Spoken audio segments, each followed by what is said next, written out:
Hey, I'm Jay. Hey, I'm John, and here's our two back doubles positioning. And you want to start us off again, Jay? Sure. All right. In this scenario, we have the doubles team where both players are playing behind the baseline. The other side, we have one player that's up and one player that's back. So, John, if you're playing against two players that are back, what do you do to win points? What's your strategy? I think it's going for angles, and it can change um, depending on if you're the serving team or the receiving team. So in this scenario, let's say we are the serving team playing against two baseline players. What they're going to try to accomplish, I think, is trying to keep this side off of the net. Okay, so uh, typically when you see two players back, they're really good lobbers. I think you can't play that position two back unless both of you can hit lobs, because otherwise you're going to be chasing down a lot of angled volleys.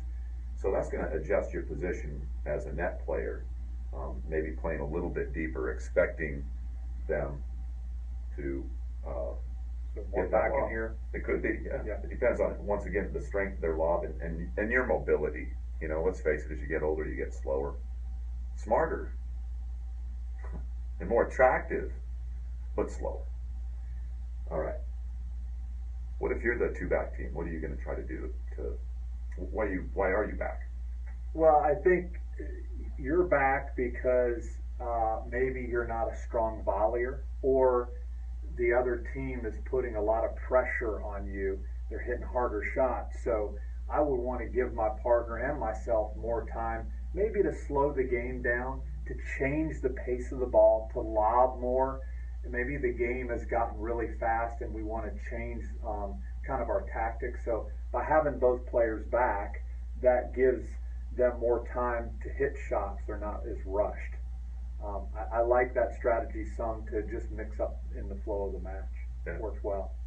I've noticed watching the men's team over at State indoors on that really fast surface, the coaches have their teams starting back on the return side, both players back every time. Yeah. They're not changing it at all. That surface is so fast, so the speed of the surface can determine that too. You know, you don't really see too many teams start with both players back on the serve end. No. So, John, if you're playing a team that's both back, how are you going to win points against them? What's your strategy? Be really patient. If they're going to lob a lot, you might just decide to go into that one up, one back position and have your baseline player be the rover of sorts. Okay, um, it's going to be tough to get this to have this player play much closer. Okay, because if they're going to lob and they're willing to run, it's going to make it real tough. So this player can just try to be as patient as they can, not to hog the middle. Okay, if you don't have a clean shot, let that ball go. Let the baseline player play a higher percentage shot back. Because once again, if you see two players back, they're there for a reason. They're probably very mobile, willing to lob, and are going to run like crazy to cover shots. So you don't want to out hit your coverage, as I like to say, by going for an angle that really you're not going to win the point with. So just trying to keep it deep and be as patient as you can. Yeah, I find too, another strategy is if you have this in your game, is trying to hit the ball more short in the court and make one of these players have to come up and hit that ball.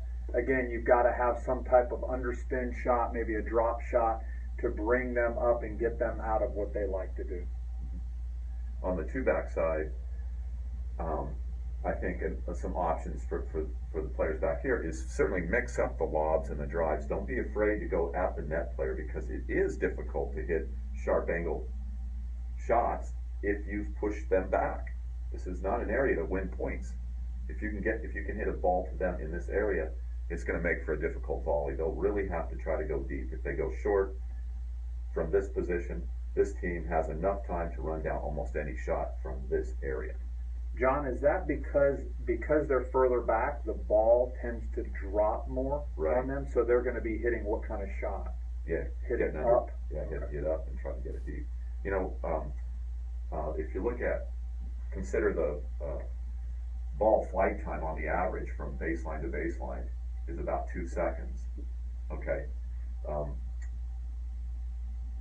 and so we could break it up into this would be a second and a half for the ball to get to here, and about 1 second if they're playing here. So, you know, that's a lot of extra time to get to that player's ball. So, not a lot of time we're dealing with, but you might be surprised that you can run. Most players can run from the baseline to the net in well under 3 seconds. So that puts, you know, a second and a half right in this area, at least, at a minimum. Okay, so stay on your toes and be ready to run. All right. There you go. There you go. Have a great one. There's your cat back. Thanks, John. You're welcome. See you. See you later.